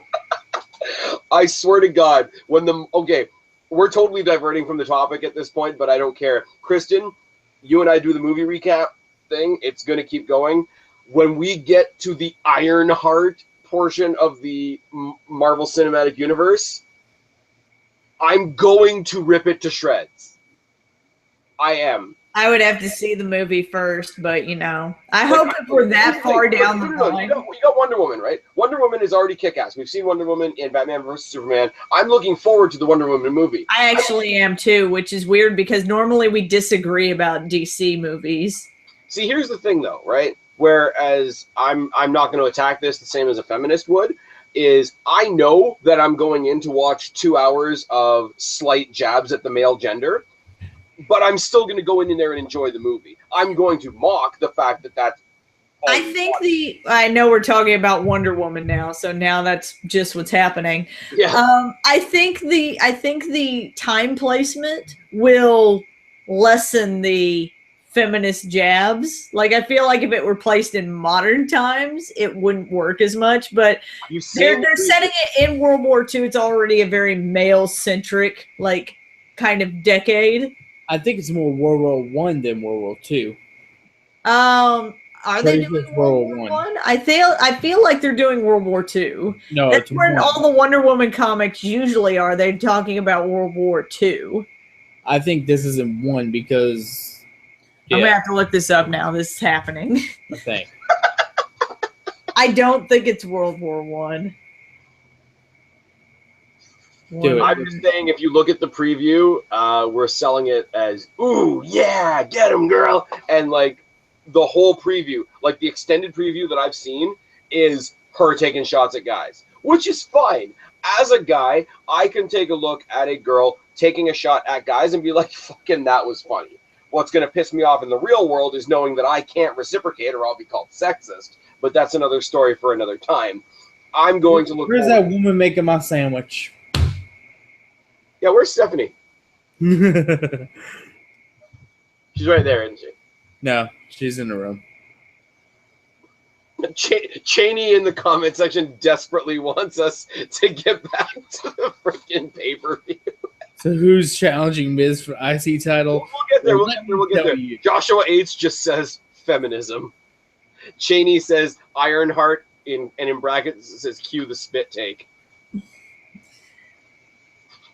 I need to find out what era this is going to be set in, or else I'm not going to be able to move on. This is just what's happening right now. While you fact check, me and Spaz are going to talk about World War One. You're all right. It's going to be based in World War One. What? You were right. Guapo was right. Guapo was right. It's amazing. Okay, we can go back to wrestling now. Deciding whether I should share something with you guys or not that I saw the other day. It was a T-shirt that said, National Geographic is going to come and interview me next week. I'm very rare. I was born with a penis and an opinion. Back to Backlash. The IC title, The Miz Spaz, Twitter. Joshua H. My Twitter is literally at Spaz Phoenix, all one word. So basically it's the name of this channel with an at in front of it. Josh, go to my Twitter. I tweeted earlier, and I tagged him in a tweet. So click on the tweet link thingy, majig, on my Twitter. Is Josh a Guapo person? Huh? Is Josh a Guapo person? I believe Josh so, yes. Josh is in our Smart Mark group. Joshua H., are you our Burroughs guy? Can we just talk about the fact that... You're right, Cheney. Kristen was wrong.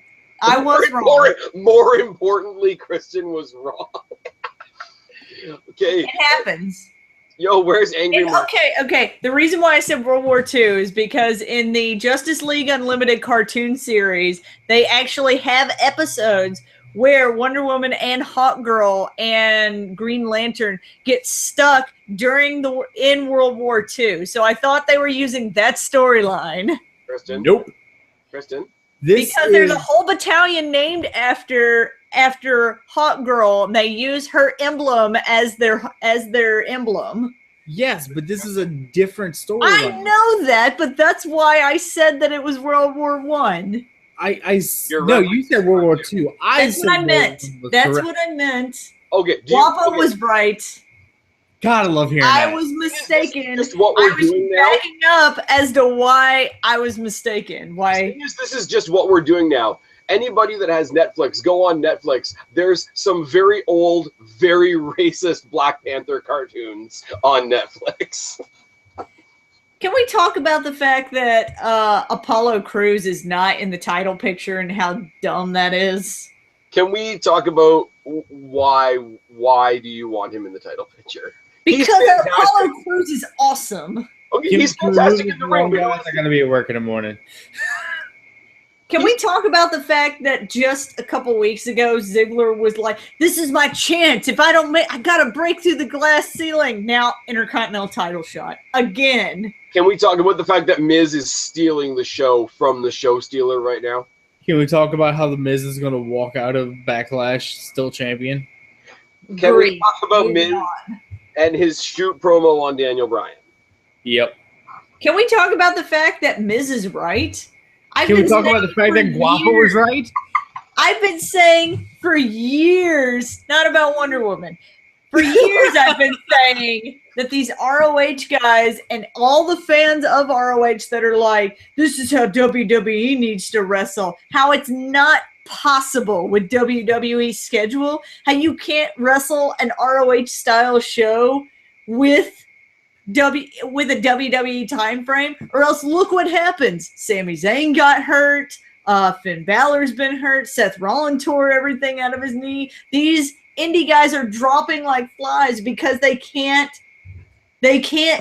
they want to do all the same shit they did in the Indies every single night. You can't dive bomb the barricade every night or you're going to get hurt. Miz is not wrong when he says, I've been doing this for 10 years with no major injury. Yeah, the only thing he kind of stretched was like, I'm never gone because I've never been injured. He's never been gone for an injury, but he has left multiple times Yes. for planned lengths of time. Yes. That's a nitpick on me because you guys know Miz is my boy. I do think, though, that the way they ramped up Ziggler for the world title should have been how they ramped him for this title instead.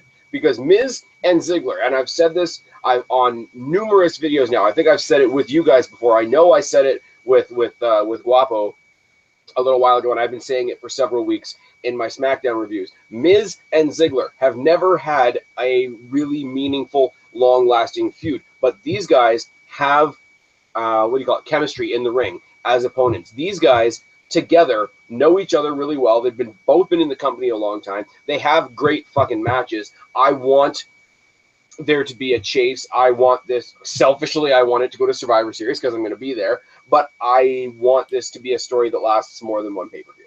I also feel like because of how they ramped up the storyline for his shot at the WWE title, that it almost feels like a letdown, like he's a failure when he then goes for the IC title. So I feel like you're right in the sense that they should have had that level of intensity for this title. Yeah. Because it does feel like I failed, so I guess I'm just gonna hang out here with the mid-card guys because that's clearly where I belong. That's kind of what I get from it. Okay, and like I say, I like this match, but I'm still gonna poke the holes where there's holes. Since when is Ziggler the guy to stick up for Daniel Bryan? Because that's when Ziggler came out, when Miz was cutting his promo on Daniel Bryan.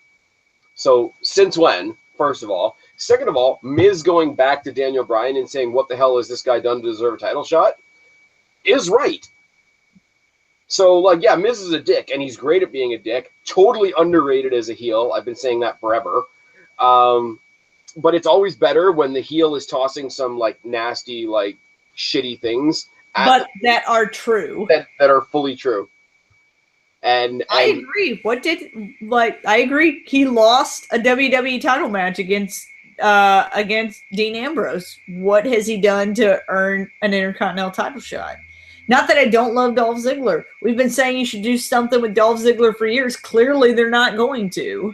Right, but he's fully on point. The only thing that got Ziggler, if you want to put the story together, because they haven't really done it, but if you want to put the story together yourself, Daniel Bryan is pissed off at The Miz for his shoot promo on Talking Smack. Ziggler goes and tells off The Miz. Daniel Bryan likes that. Fuck you, Miz. I'm going to give him a title shot. Yeah, pretty much. But I mean, how many matches are thrown together like that? Joshua H. in the comment section says, this is how Miz was when Miz won the WWE title. This is the Miz we want, not the other Miz crap. I could do without Miz TV. I'm not going to lie. And Miz cutting... he can still come out. He can still do, the movie star, I'm better than everybody else, I'm classier than everybody else shtick. But you can throw some aggression into that. I agree. And I think he has been. I think Miz, quietly, for the past year or so, has been sort of bringing himself right up on point. Well, I've always felt like that after he got his WWE title run that he's always wanted, that he's wanted since he decided he wanted to be a wrestler and that he's been working hard for. And since then, I feel like he's just been like, I got my long title run. I got to be champion at WrestleMania. Everything at this point is just icing on the cake that is my life. And see, I don't think that's the case, though, because I think he stretched up, because he was in the middle of the mid-card, and then they gave him that one rocket to go all the way to the top. I mean, let's be real. I've said this in a lot of videos, too. Miz, it's basically a 5-point thing. Miz was the champion. Miz went to fight John Cena in the main event at WrestleMania, and he won in a scenario that really involved John Cena and The Rock, right? So he proved that he could basically do anything in the main event once. He was the bottom of the main event, which when he came back down to the mid card meant he was the top of the mid card. Mm-hmm. So take a guy that's in the middle of the mid card, shoot him up, and bring him down a little bit. And he basically, because who else, like, who do we consider mid card that's better than the Miz? Ziggler. Well, Ziggler's had 3 heavyweight title runs, but none of them were ever that spectacular. And his longest one was with Vicky Guerrero. But I mean, like everybody else that we would consider having great matches with the Miz or could have great matches. Oh, you mean great matches with the Miz? No, not with the Miz, but I'm saying like who could be like on the Miz level are guys that we consider main eventers. They're your Kevin Owenses, your Seth Rollinses, your whether you like them or not, Roman Reigns. I agree with that. Who do you think is? I think Miz is walking out IC champion. I think Miz walks out as champion, and this is not the last pay-per-view they fight on. No. I think to go into the next one to fight again. Yeah. Or Survivor Series. Or Survivor Series, yes. You're so selfish, Spaz. It's not going to be a 15-hour Survivor Series, okay? They can't have all those matches. Okay, fuck off. You know how long we've been waiting for a decent pay-per-view in Toronto? Just like a year. No. Hey, you had Roadblock last year. Roadblock was a glorified house show at the Rico. Did you really, Guapo, just be like, hey, stop complaining, you Canadian asshole. You got Roadblock last year. Did you really just do that? Dick move, man. Yeah, 100%. Thank you, Kristen. I just like the fact Stop complaining, bitch. You got to see Roadblock. You did. Okay, the last pay-per-view we've had in Toronto that was a proper pay-per-view was SummerSlam 2005. That's been a while. Thank you. And I wasn't even at that one. Your American privilege is showing, Guapo. What? Your American privilege is showing. Hey, New Orleans hasn't got anything besides what you call it. Besides WrestleMania? That was a couple years ago, though. Doesn't matter. But that was besides that and when did you have your big pay-per-view in Toronto? 2005? So 10 years ago? When 11. was WrestleMania in New Orleans? 3 years ago. Also, we had the Raw after WrestleMania. Also, there are major Raw episodes in New Orleans. Shut up. Okay, the Raw that we're getting after Survivor Series is the first Raw we've had in like 5 years. I thought y'all get at least one a year. We get house show. No, we do not. We get house shows up the ass. True. And one of them turned into Roadblock. Okay. Which, yeah, Brock Lesnar versus Bray Wyatt turned into Brock Lesnar versus Luke Harper. So, yay. Hey, but you got the false finish of Triple H. One moment. I'll give you that. I will give you the apparently, I was mistaken. I was mistaken. Dolph Ziggler's only had 2 title runs, apparently. Wait, Kristen is wrong again? Toronto is going to get... it happens sometimes. Toronto is going to get the Brooklyn treatment.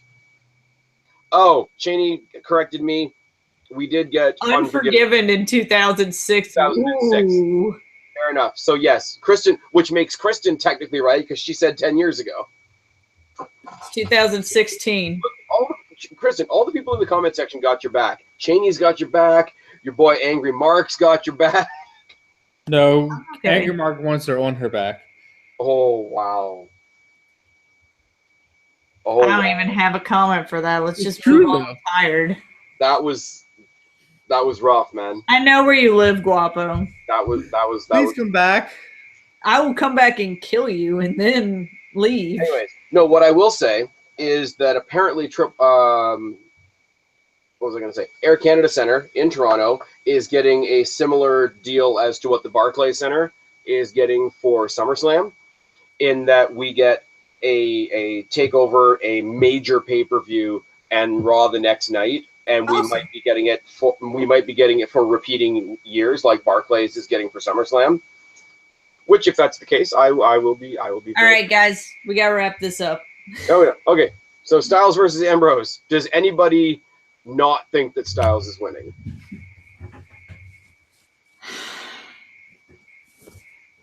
I'm waiting to see what Guapo's doing.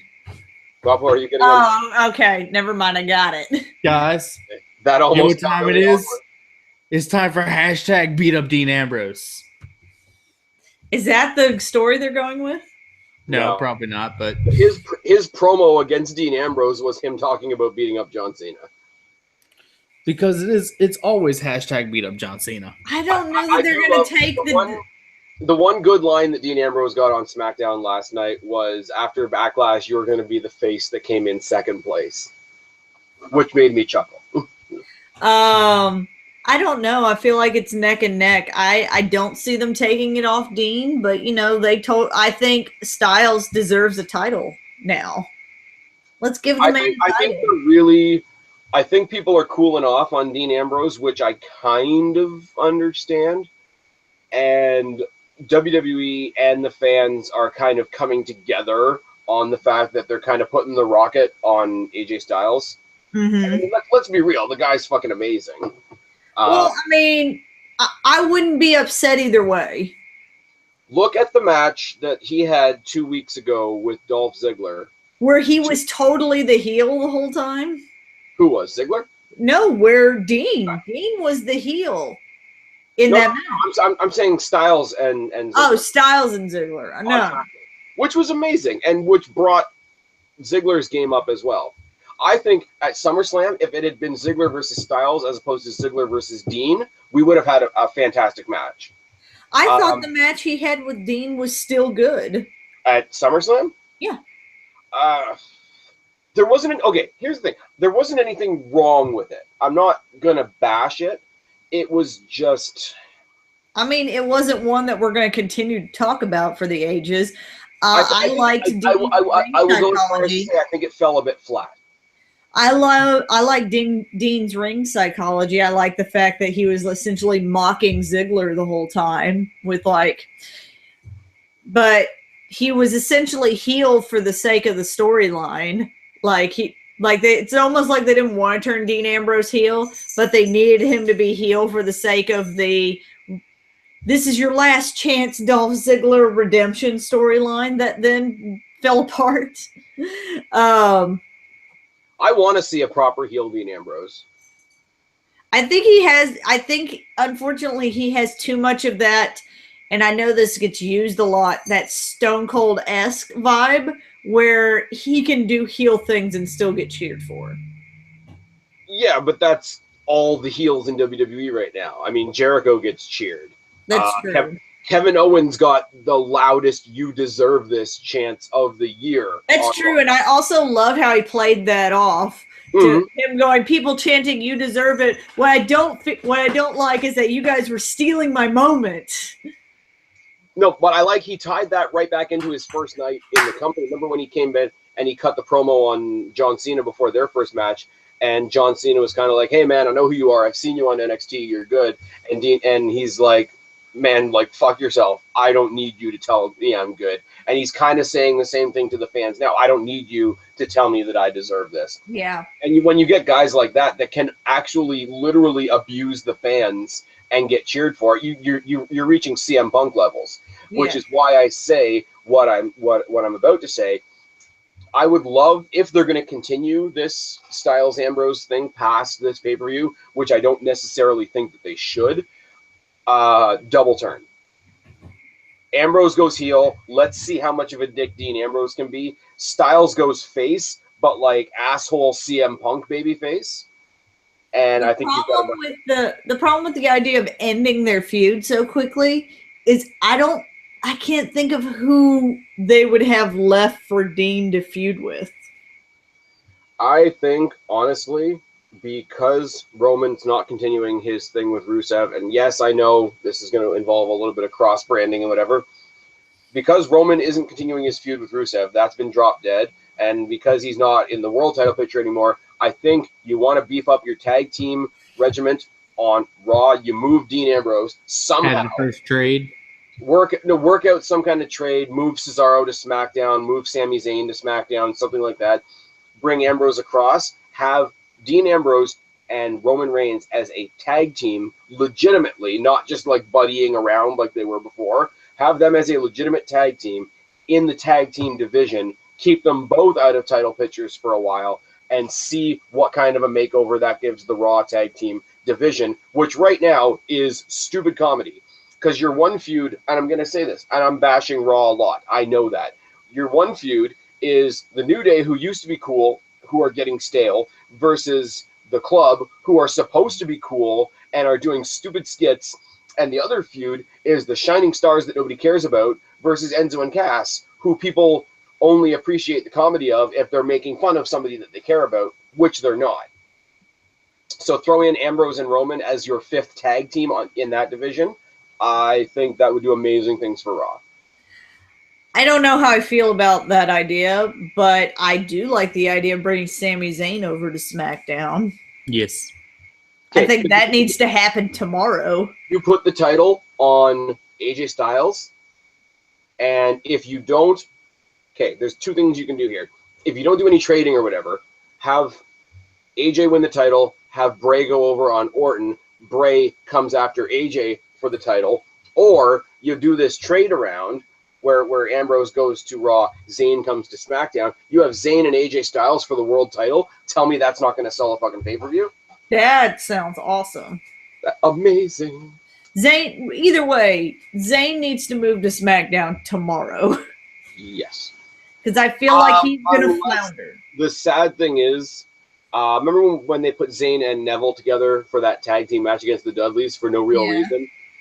The reason for that is they needed something to hold them over because apparently Zayn and Neville are going to be relegated to the Cruiserweight division. I'm okay with that. I'm okay with it. I'm all right with that. I wanted better things for them. Because they're coming over as part of the Cruiserweight division, I wouldn't mind, like, say, Gargano and Ciampa going up against the New Day. Yes. All right, guys, I I'm was tired. really hoping when we were watching the Cruiserweight Classic that they were going to sign the Bollywood Boys because they actually seem pretty entertaining. Not as a top-of-the-tier tag team, but like somebody to go against the Shining Stars so we don't waste Enzo and Cass. True. Anyways, all in all, not a lot of matches, which means I think all these matches are going to get time, which is amazing. We're going to get 2 new titles, which I don't think there's any result on this show that's totally going to piss people off. I think it's going to be a good show. Yeah, like it's going to be like the matches are going to be great. The show's going to be great. I literally, like, I'm looking at the card. I don't think there's any possible result in any of these matches that could totally piss people off. Naomi. Yes, well, Naomi is a thing. Naomi is something. We know that's not going to happen. Everybody calm down. So. Then it becomes the SmackDown Affirmative Action Championship. Ooh. No, I'm out. What? I'm going to joke, I'm out. You're going to what? I'm out. I'm out. You're not touching that one? I'm not touching it. Let's go. Let's finish this up. Zombie Fighter 89 says Sammy on SmackDown would be good. AJ versus Sammy does sound good. All right. He must have joined at the last minute because we just went to 7 viewers. So thank you for that, Zombie Fighter 89. Hashtag Yeah, fuck we have the 8th 7 man. people. Woo! Hey, we're this much closer to fuck the 8th man. Yep. This much closer. Fuck that 8th guy. One last thought, and then we're gonna go. I cannot imagine how you guys don't hear that. I hear it. Is that your dog? We are watching a friend of ours. Is that a coffee machine? We are watching a friend of ours puppy, and he doesn't want to be in his kennel. Are you sure, Kristen? Are you sure it wasn't a coffee machine? I'm not doing that. Okay. One more thing I want to know if you guys agree, and then we'll call it a day. All right. And I mean this in a good way, this pay-per-view kind of has the feel of a takeover. Yes. In the sense that they basically established their on NXT, they established their 3 main title matches right away, and then they find 1 or 2 little interesting things to throw in to beef it up, and then they leave it simply like that. And I think that's going to work. I feel like it's going to work. I mean, they don't have a lot going. They don't have a lot of big feuds going on SmackDown. And I think that makes it more focused, that there's not 19 things happening. I think the fact that they only had 6 matches going into it is why they created a scenario that required 2 different tag team matches, and why they decided to make the 6-pack challenge an elimination challenge. Because that'll stretch it out too. Yeah. I think all these matches are going to get time. If this is a 3-hour show, each of these matches gets a half hour. Yeah.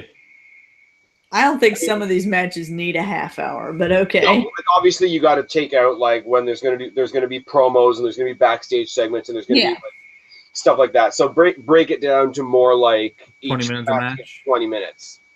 That sounds about right. Styles and Ambrose is going to go long. Something else will go shorter. Naomi is going to be deleted. Delete. I refuse to join into this fad because I just don't like Matt Hardy.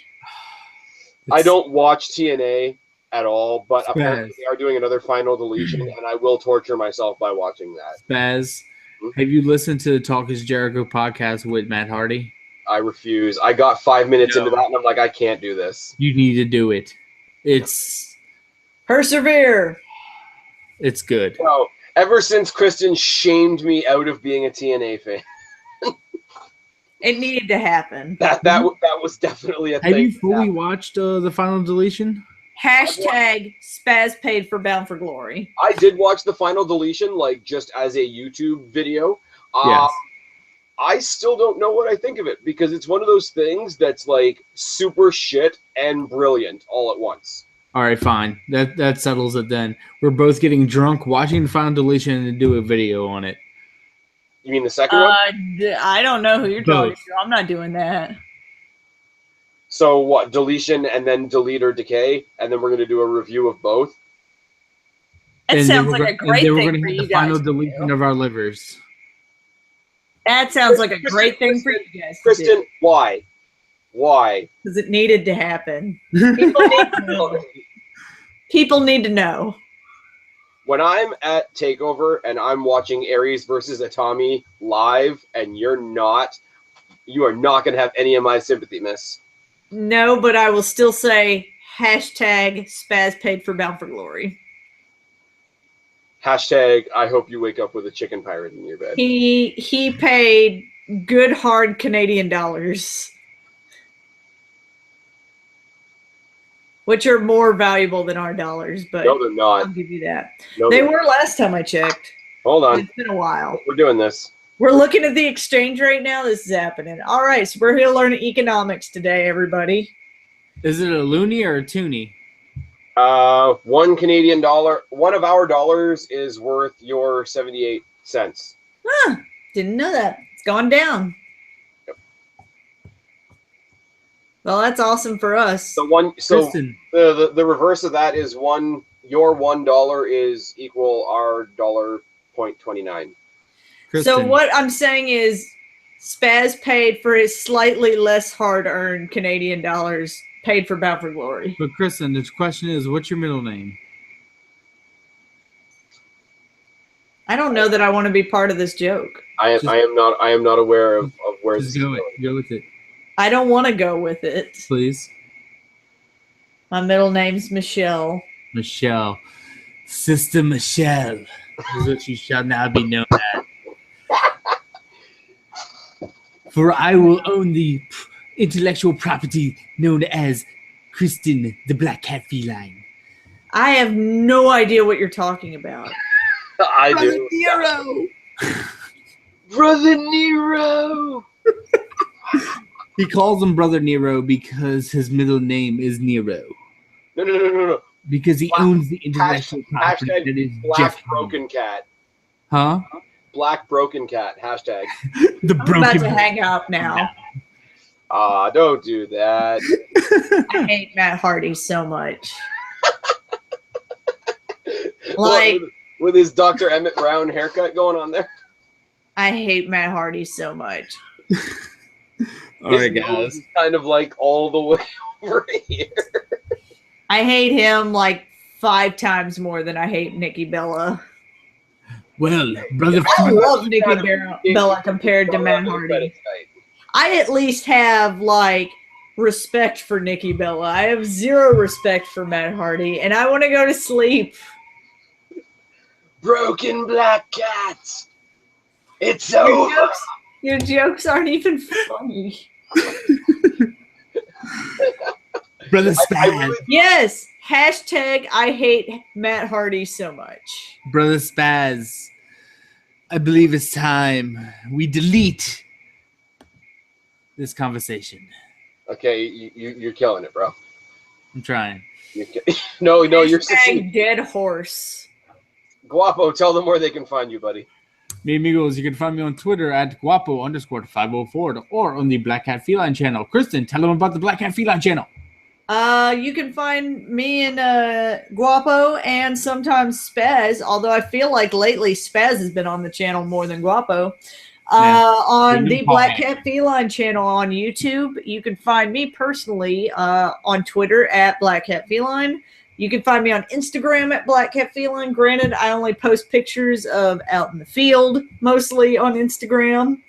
And we're going to try and start doing the same thing Spaz has been doing, which is have this live format show. I'm trying to learn more production skills so that I can make it look as polished as I need it to be, not as you guys need it to be, because solely it's for me. Apparently, they're changing over the format in like 2 months anyway. I know. So I'm gonna hold out and do all of that. But yeah. So hopefully, Kristen, me and what Guapo movie will are be you on a reviewing couple more next? shows. What movie are we reviewing next? I don't know what movie's coming out, and the next Marvel movie I know that's coming out is Doctor Strange. That would be the next one, Doctor Strange. I think this is incredibly dangerous, but I'm calling right now, Kristen, and you and I need to review Wonder Woman when it comes out. When does it come out? Later. Not this year. Okay. Well, I figure we were doing all the Marvel DC movies. Oh yeah, but I'm just and that we would highly disagree on all of them. I'm kind of going on the whole like YWC Spaz is so sexist, so it's dangerous if I never mind. Apparently the next solo Batman movie is Gotham City Sirens, so Yes. that's a lot of chicks. Spaz, wrap up the show. I'm tired. Anyways, all right, thanks for watching this. This was about Canadian American economy. We talked about comic books. We talked about what pay-per-views have happened in Toronto in 2005 and 6. And we did manage to talk a little bit about Backlash. I've been Spaz. He's been Guapo. She's been Kristen. We are your YWC Reality Check. Subscribe up there. Talk down there. Start a conversation. Keep all these conversations going. Don't be a stranger. I'll talk to each and every last one of you later. But for right now, we are tagging out. Bye, guys. Bye, Adios, guys. mi amigos.